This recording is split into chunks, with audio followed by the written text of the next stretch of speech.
Raymond Whale, 10:30 p.m.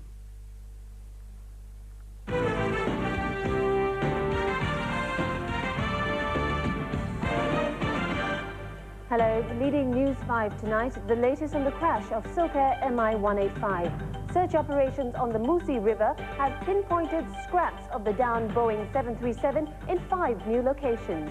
More Silk Air staff are heading to Palembang to help the 500 Singaporeans already involved in the recovery operations. And here at home, many remember victims of the crash in memorial services across the country. The first Silk Air crash victim has been identified.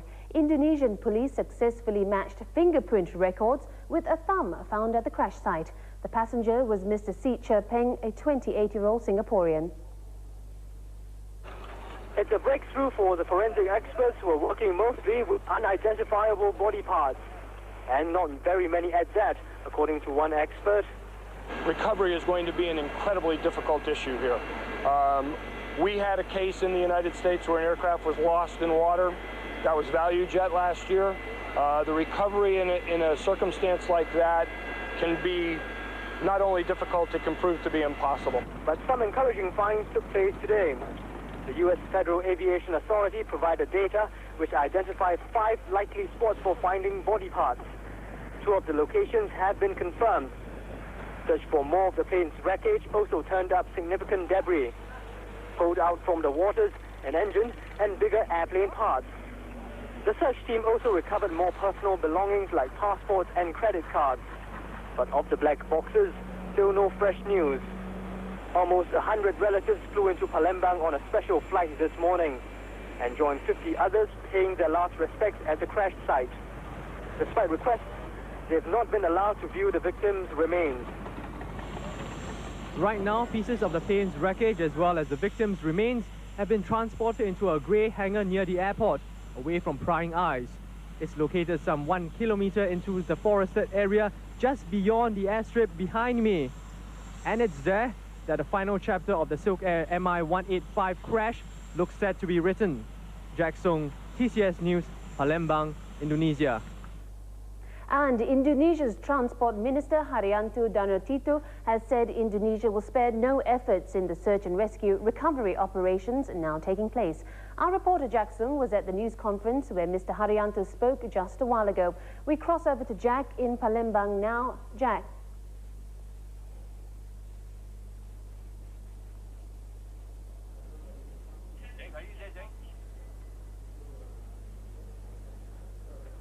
We seem to have lost Jack for the moment. Carrying on with the news, and the Silk Air tragedy was the focus of Prime Minister's Christmas message this year.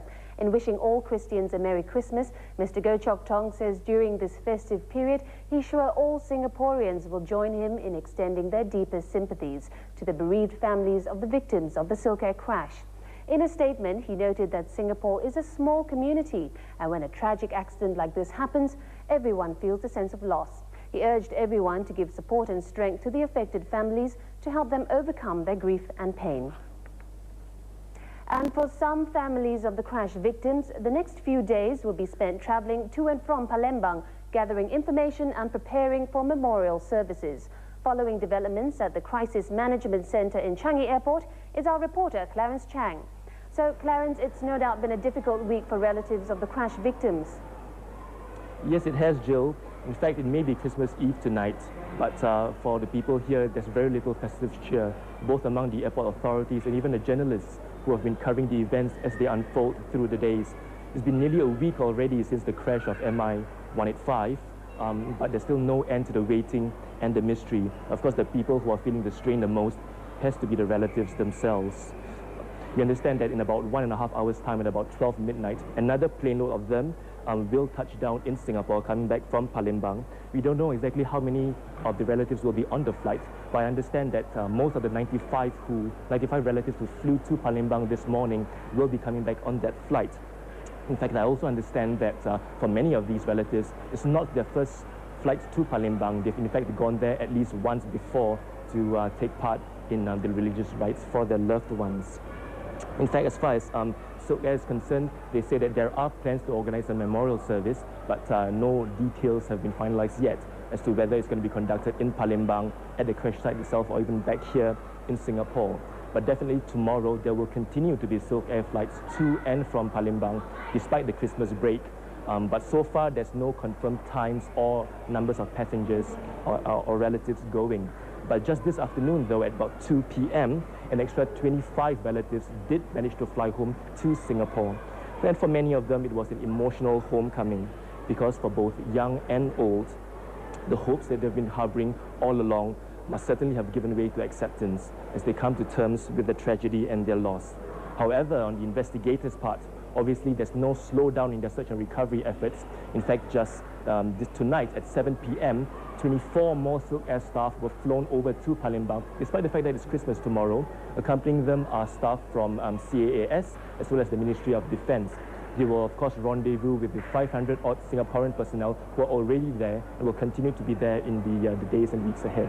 These, of course, the people who are there, that is, their positions range from police officers to naval divers, even to social workers. Certainly the message is there'll be no let-up, there'll be no slowdown in the search and recovery efforts from both the Singaporean and the Indonesian authorities. And certainly back home here in Singapore, even as we spend time with our families, friends and loved ones tomorrow, our hearts will certainly be with the victims' families. Jill. Thanks, Clarence. Those who lost their lives in the air crash came from different faiths. And in Singapore, various memorial services are being offered for the victims. While a prayer was held this evening at Al-Ghafar Mosque at Dunlop Street, Fairfield Methodist School remembers the 3 teachers it lost in other ways. Life will never be the same again. This line and more from students of Fairfield Methodist School sum up their feelings. Their tributes were up on the notice board in the school and even on the internet. Former students also went to the school to sign the condolence book. Was I expecting this to happen also? I mean, we as students, right, after we leave our school, I mean, we expect everything to go on smoothly, well. Teachers here are more than teachers. To me, they are like friends. So it's like, I miss them very much. So I'll come back here. Over at the mass prayer session for Muslims who died in the crash, the atmosphere was solemn. Many joined in the rites to pray for the souls of the victims. We spoke to one of the relatives who returned from Palembang today. Junita Majid, mother of 23-year-old Muhammad Malik, says after visiting the crash site, she feels close to the spirit of her son. I know there's no hope. I know completely there's no hope for any passengers down there. But something tells me that my son is well and safe. Could be possibly that he already fallen in the swamp and is trying his very best to come out of them alive. She had also this to say about the officials involved in the search and recovery operation. The officials, I mean the airline people, are very, very courteous, very helpful. They help us a lot. They did everything they could. Even for prayers, they provide us everything they can do. And I appreciate the way they look after us. We apologize for the earlier break in the line, but we now have Jack Sung online from Palembang to tell us more about the news conference with Indonesia's Transport Minister, Haryanto Danutito. Jack? Yes, Joe, indeed. I was just at Minister Haryanto's press conference. He said that he hopes on this coming Saturday, our communications, Mr. Ma Baotan, will come to Palembang and meet him to discuss the progress in the search and recovery operation so far. When asked if whether additional resources were needed or were necessary, Mr. Haryanto said that they would deploy any amount. In short, they would spend no efforts to carry out the search and recovery operation. He said if 200 to 300 troops were needed, that would be the number, and if 500 troops were needed, that would be deployed as well. The local army commander as well as the police commander stood ready to throw in additional manpower when needed.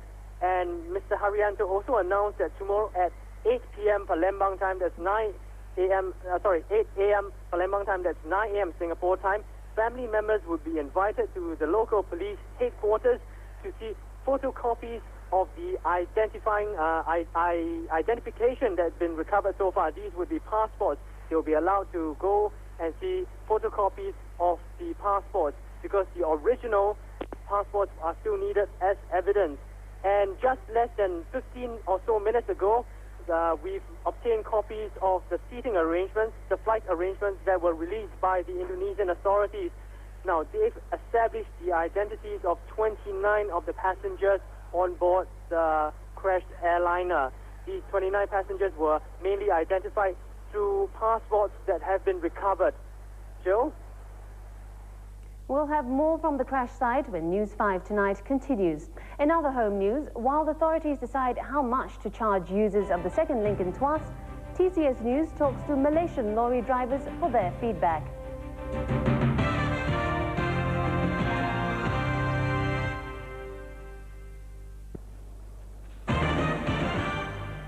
You're watching News 5 Tonight. Search operators brought up several more pieces of the wreck, as well as human remains from the crash site today. But the process of recovery has been a difficult one given the terrain. Salvage workers from the Singapore Navy and Air Force described in interviews over the last 2 days about some difficulties the Musi River has thrown up for them. Pumas are conducting the aerial search at low altitudes, at times just above tree level. You know, knowing that the main bulk of it is in the river, that is left to the divers and the rest of the people. Whereas for us, it's to find other clues of missing aircraft parts prior to the impact, you know, and it may be scattered over a very large area, and that makes it a lot more difficult. The waterlogged terrain has also been playing tricks on their eyes. Like today, when I went out there, it was all wet, and the reflection of the water seems as though it's some parts of the aircraft, but when you go closer, you find that there's nothing over down there. The underwater world of the Musi is no kinder to Navy divers.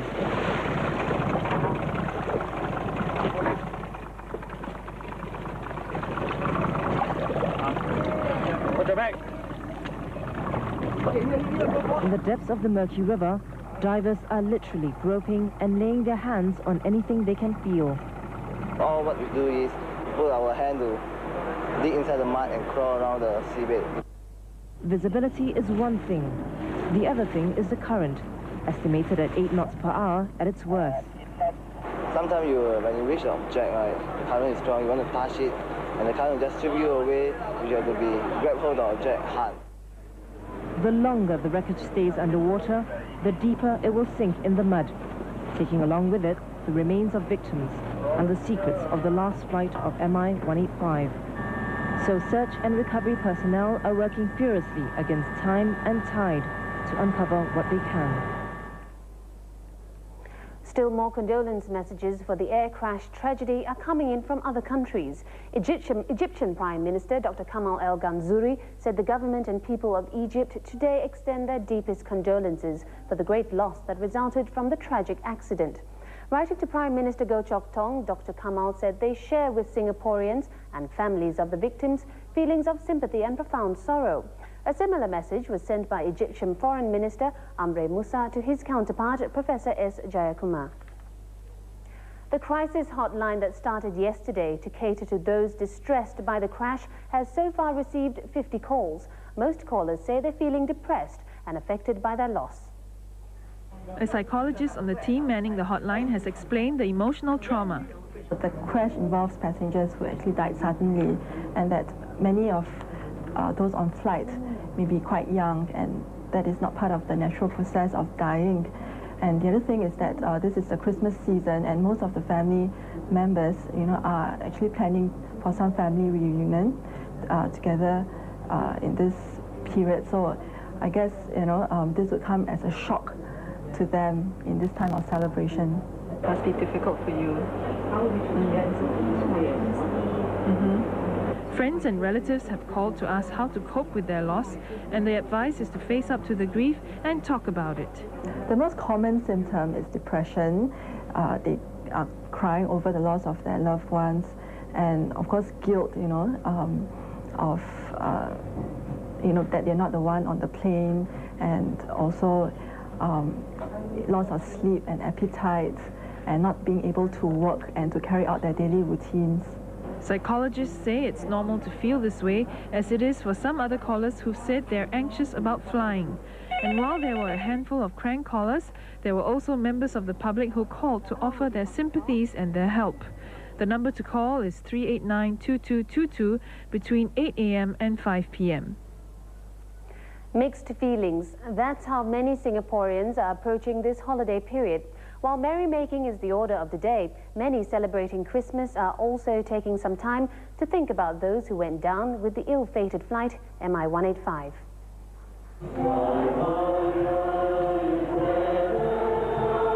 Festivities for Christmas are in full swing for most Christians in Singapore. The usual decorations and pageantry are still a part of this year's celebration. But for some, the Silk Air tragedy has brought home the true meaning of Christmas. I believe that this year, besides the glitter and the commercialization of Christmas, there will be more reason for people to reflect upon the meaning of life and of what Christmas is really all about. So I believe this year, in the celebration of Christmas in the cathedral, we expect that there will be a much larger crowd. At the stroke of midnight, a special tribute will be paid to the crash victims at St. Andrew's Cathedral. And a special prayer will be said for the crash victims' families as well. Other home news now. With the announcement that there'll be no toll on the second link for at least 2 weeks after its opening, the debate on what the final rates should be has not died down. Malaysia's Information Minister Muhammad Rahmat says he wants them to be fair to all motorists. The Singapore-Johor Joint Liaison Committee, made up of businessmen, has urged that the rates should not be more than twice the existing rates at the causeway, while the Pan-Malaysia Lorry Owners Association say it will not pass on toll rates directly to manufacturers, provided the rate is fixed at not more than 10 Malaysian ringgit, with Singapore charging at half the rate. In a phone interview with TCS News, the Lorry Association's Deputy President, Swee Si, said the proposed rate of 50 ringgit, with Singapore matching the rate, represents an increase of close to 100% of the cost of transporting goods using the causeway. The association will not resort to passing on higher toll charges to their clients through the transport rate either.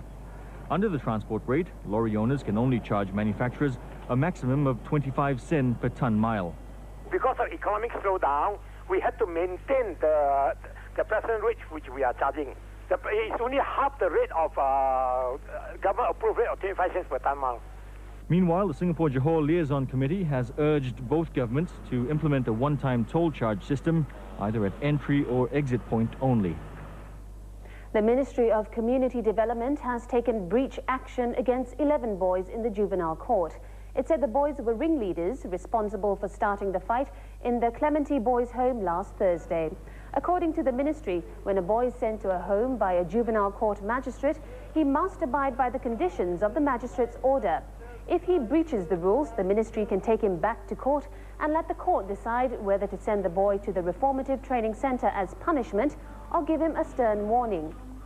The ministry says the fight broke out when the boys were returning to their dorms after dinner.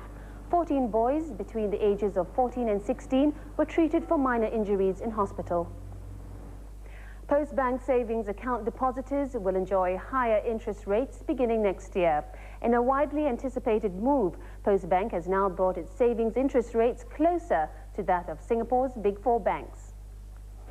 Following the move by the Big Four local banks, POSB announced that it will raise its savings interest rates by half a percentage point.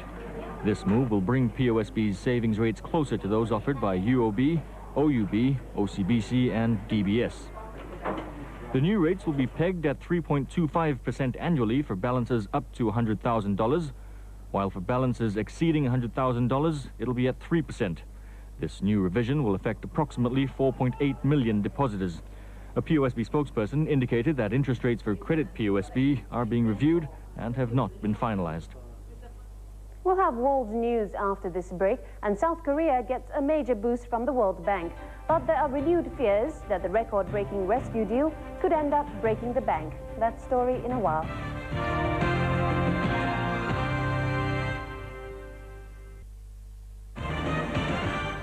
Hello again. We turn now to international news.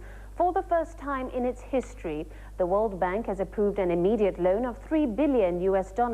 It's throwing South Korea the lifesaver to keep it from going under on loan defaults that could send shockwaves through the global financial system. A World Bank loan normally takes a year to negotiate, but officials feel the money is needed urgently to stabilize the South Korean economy. The $3 billion to be injected into Seoul is part of a record $57 billion bailout package. The country's beleaguered stock market plunged again today as the president-elect warned that Seoul may not be able to pay its bills. In an address to members of his political party, Mr. Kim Dae-jung spoke of what he described as a possible national bankruptcy. He says that uncompetitive South Korean companies should be liquidated quickly and layoffs are inevitable. Share prices closed 4% lower, with weak sentiment hit by reports that the government may close more merchant banks by the middle of next month. But the won rose following news that the World Bank had approved the unprecedented loan and that the Asian Development Bank would extend a $2 billion loan this week. Out on the streets, the economic crisis is putting a damper on the holiday season. Many are watching their spending as they brace themselves for a difficult year ahead. Key Japanese ministers are holding talks later this week to discuss additional support for South Korea. But Japan's finance ministry is going to delay tighter controls on its own ailing banking sector by 1 year. They say the postponement would help avoid a serious credit crunch brought on by a series of massive collapses. The disciplinary measures to regulate domestic bank capitals were designed to help Tokyo's finance industry meet international standards. An analyst today criticized the delay, saying it will not help deregulate the industry or encourage transparency. Struggling with its own plans to keep financial reform, Thailand today heaved a sigh of relief. The World Bank has approved a $350 million loan to support reforms. The money, part of a $17 billion bailout, is to be paid before the end of the year. But the Thai government is still having a hard time generating surplus. It has cut next year's budget several times in accordance with IMF bailout guidelines. It also trimmed the ranks of overseas employees and cut military spending. But it's the country's shrinking economy that has hurt tax collection and has economists predicting another deficit year. A French court has sentenced world-famous terrorist known as Carlos the Jackal to life in prison for a triple murder in 1975. But lawyers for the self-proclaimed revolutionary, who's been linked to some of the Cold War's most sensational terrorist attacks, are appealing against the life sentence. The high-profile case not only drew the attention of the world media, but also movie makers and goers. Arrested 3 years ago, Carlos was found guilty for the 1975 killings in Paris of 2 French intelligence agents and a Palestinian militant. On top of that, authorities are also looking into his involvement in other bombings. But the Venezuelan-born Carlos, whose real name is Ilich Ramirez Sanchez, appeared unrepentant to the end. On hearing his verdict, he raised his fist and shouted, "Long live the revolution." Defense ministers argued Carlos was the victim of a political witch hunt, but for the relatives of the slain victims, the sentence was a reason to rejoice after decades of pain and unaccountability. And also convicted this time in the U.S., Terry Nichols, one of the men involved in the 1995 Oklahoma City bombing. He's been found guilty of conspiracy and involuntary manslaughter. The sentence, either life in prison or death, will be passed next week. The jury has spoken. We accept their verdict in its entirety. We're prepared to go forward now to the penalty phase. The prosecution team appeared pleased. They got the conspiracy charge against Nichols, but their smiles were not shared by everyone. I thought surely with the conspiracy verdict that at least that would be premeditated murder. If I've ever thought about premeditated murder, that would be one count of it.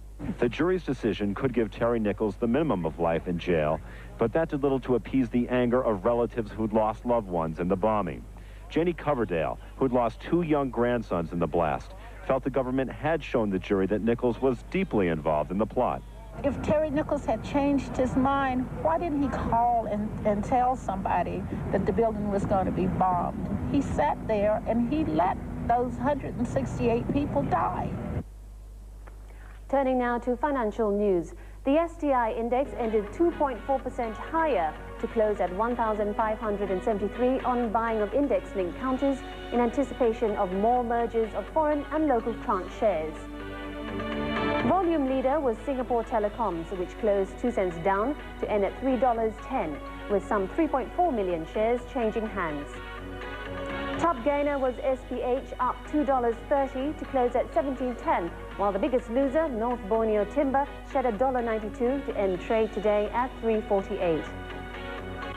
Malaysia's key stock index fell 1.1% amid concern that the regional crisis would keep investors away from Asian stocks.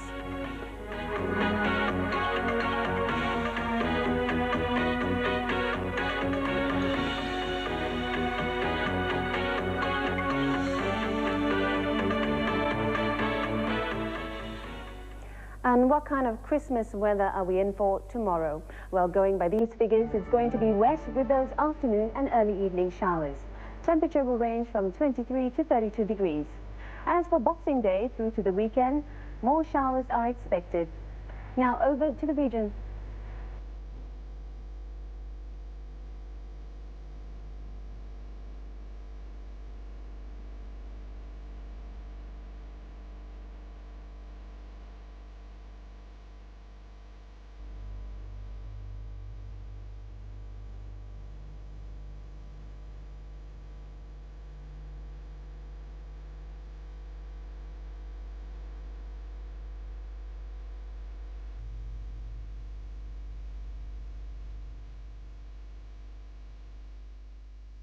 Before we go, the headlines again. Search operations on the Musi River have pinpointed scraps of the downed Boeing 737 in 5 new locations. More SilkAir staff are heading to Palembang to help the 500 Singaporeans already involved in recovery operations. And here at home, many remember victims of the crash in memorial services across the country. Well, that's it from the newsroom. More of the latest tomorrow, so do join me then.